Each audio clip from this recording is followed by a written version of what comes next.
Let me start with Jaeden. I mean, talk to me about was there a big audition for the role, or did they call you up and say, "Hey, we have got a part for you"? Lucky enough, I got a call from from Benjamin Brewer and got to read the script. Obviously, I knew um, Nick was attached to it, which I take any opportunity to work with a legend like that.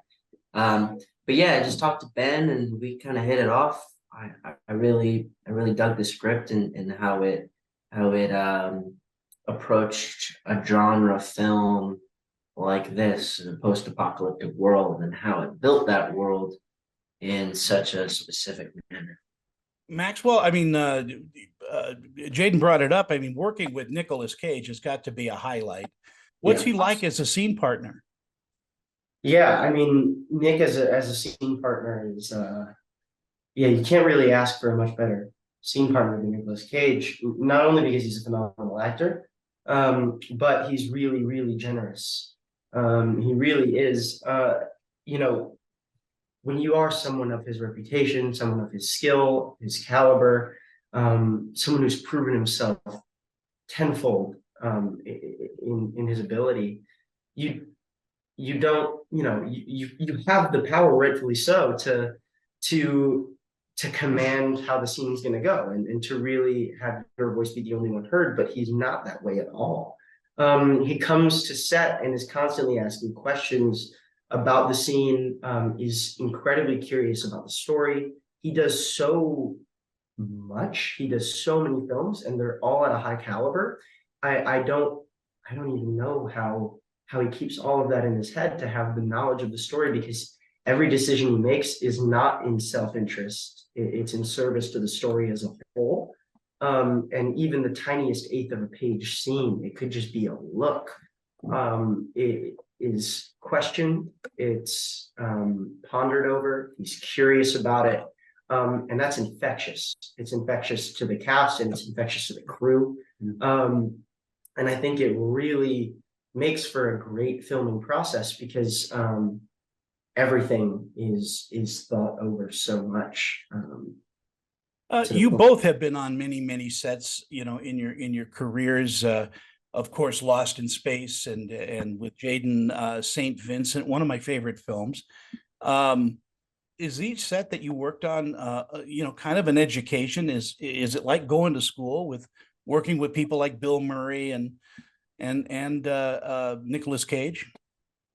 For sure, 1,000%. I mean, I missed out on school in a lot of ways because I was lucky enough to be working on these sets, and I was working a lot with people much older than me, and it certainly accelerated.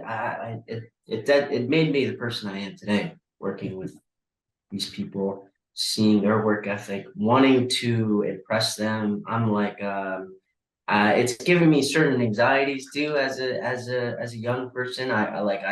I love approval. I yearn for people's attention, and that's probably because an actor. But yeah, watching that and it's helped me working with such great people allows you to hold yourself to a high standard. And I think that's a really important thing in life. How about you, Maxwell? I mean, do you think? I mean, do you look at every set as an education? For sure. For sure. Yeah, I've been really grateful to kind of live the best of both worlds. I got to go to my neighborhood public school and then my public high school, which was just a few blocks away. So I lived that life, and when I look back on my childhood, I really view that as what my childhood was. But um, in terms of the acting thing, it always kind of felt like an extracurricular that I did. So I never an extracurricular that I loved until I got older, of course. But when I was doing stuff like Lost in Space, where I started at 11, I had never really taken an acting class before. I'd never had formal training in acting. And I think that I'm really grateful because I was able to work with such amazingly talented people who understood that I was learning as we were going. And they took the chance to teach me.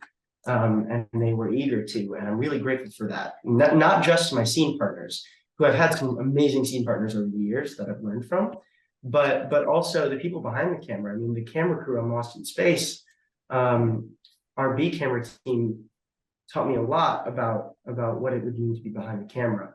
They got me my first, for my birthday, they got me my first 35 millimeter, which, yeah, cool. It's really cool. So and I shot some really fun behind the scenes photos from Lost in Space and then on other projects. And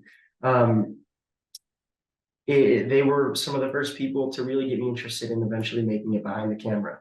So yeah, I feel like, yes, you learn a lot from your scene partners, but if you're on set, you can soak up so much knowledge. I mean, yeah, back in the day, films used to be made by, one person who wrote, directed, and filmed and designed all the sets. And I mean, then you had the division of this labor, and so you can really go and learn from a lot of people and soak up as much knowledge as you can on the show, because you have experts in every single field. Yeah, that is so cool. It's so true. Jaeden, what do you think audiences are going to take away with them once they watch Arcadian? Yeah, I don't know. You can only hope. I can only hope that of course, all that stuff matters, of being entertained and being scared and whatnot. But I hope people care for these characters and relate to them in some way. If you know what it's like to grow up with siblings or your dad or just general family unit, it feels like it's you against the world. That's hopefully relatable. And Max, you have the last word. What do you think audiences are going to take away from the film? Yeah, I think that similar to what Jaeden said, but I think they're gonna walk in expecting to be scared, and I think they're gonna be scared. But I think at the end of the day, they're gonna walk out hopefully taking a little bit more knowledge of what it's like to accept change, and throughout change to trust the people you love, and to give up some semblance of control to the people you love, knowing that change happens and change is okay sometimes. Yeah. Thank you both for your time. It's up. We had such a short time, but again, congratulations on Arcadian. It's such a creepy film, as I said. Thank you. Thank you very much. Pleasure. Bye-bye.